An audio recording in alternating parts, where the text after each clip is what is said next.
Hey guys, there's been a major change in the immigration rules made by the Home Office on the 7th of September 2023, and that's what I thought to share with you in this video. It includes virtually all visa categories: skilled worker, travelers, student visa, and even children. So if you're in this category and you're interested in this information, do well to watch this video to the very end, because I'm going to be sharing all of the details with you in this video. Let's get started. Once again, thank you so much for stopping by. If you've not yet subscribed to this channel, you want to hit that subscription button below to subscribe to our channel, because on this channel we share lots of information about how to migrate to the UK and how you can thrive as an immigrant while you are there. There are lots of information on this document, but I'm going to be sharing some of them with you. And the very first one I'll be sharing with you concerns children. So if you're planning to apply to the UK for your kids as child dependent, or if you have children that will be staying with you as your dependent, they fall under the child dependent category, and these are some of the changes that have been made concerning that category.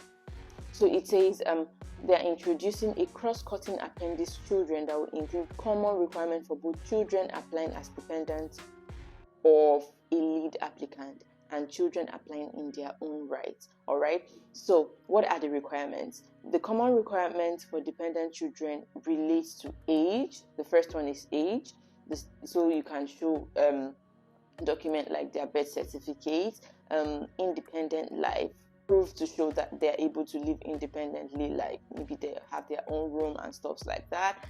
Care and relationship requirements, so things to show that you are able to care for that child as your dependent and how you are related. All right. And a common parental consent requirement to apply where a child is applying for entry, clearance, or permission to stay in their own right. So for example, if your children are applying to stay in the UK on their own right, not as your dependent, then they just need a clearance or permission, entry, clearance, or permission to stay in their own right. And this applies to applicants in almost all visa categories like senior or specialist worker, graduate trainees, innovator, founder, skilled worker, student visa, startups, creative worker, religious worker, charity worker, and almost all the visa categories. So if you are in any of these visa categories and you're planning to apply for your child as a child dependent on your visa, you need to meet these requirements on your child visa as a dependent. Then the very next one I want to talk about is the ETA, which is the Electronic Travel Authorization. So before now, some people from countries that do not require a visa to enter the UK can easily enter the UK just with their passport and basic travel documents. But right now, there's been a change in that sector. So it says the UK is launching an Electronic Travel Authorization (ETA) scheme to strengthen the security of the border. All right, and the scheme will be launched in October 2023 in a phased manner on a nationality basis, and will ultimately apply to all those passengers visiting the UK or transiting through the UK who do not currently need a visa for short stay or do not have any other immigration status before traveling. So right now, unlike before, that visitors are able to travel and pass through the UK from countries that do not require a visa, and they just literally have to pass with their passports and basic information. Now there's a scheme that is being introduced, which is the Electronic Travel Authorization, that they'll be required to have before they can pass through the UK successfully, even though they do not require a visa.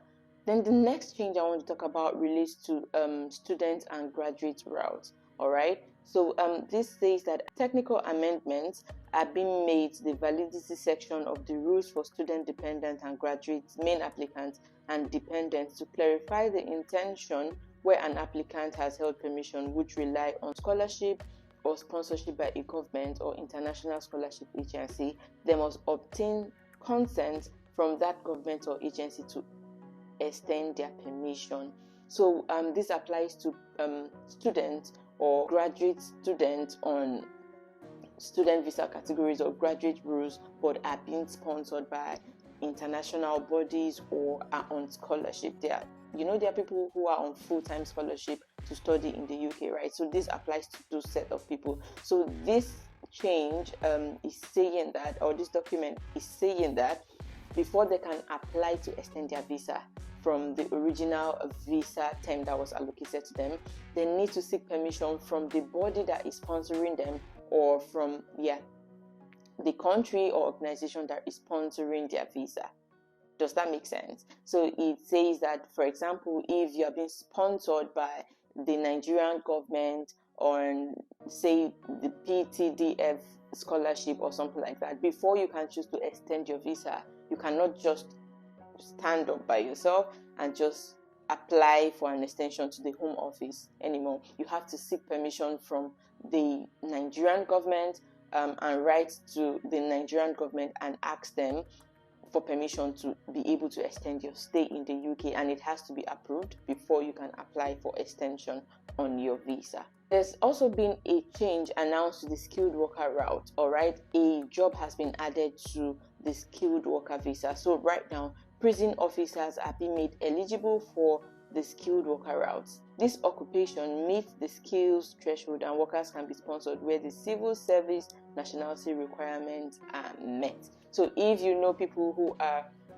like prison service officers, if you know people who have been working in prison service as officers, you can give them this information that now they can come to the UK, they can look for jobs in the UK and actually apply for it, and they are able to get visa sponsorship because this job has now been added to the shortage occupation list. Like this video so that YouTube can recommend it to as many people that are looking for this information on the latest change made to the immigration rules in the UK. And if you have any questions, you can drop them in the comment section, and I will be so glad to answer all of your questions. With all of these changes that have been made to the UK immigration rules, what other things do you think the UK government can be planning? What other changes are likely to come up next? So if you want to find out more information and you want to stay updated, you can hit the subscription button below to subscribe to our channel, because as the information comes, I'll keep on sharing them with you. Until I come your way again, I remain Comfort Gideon. Bye-bye.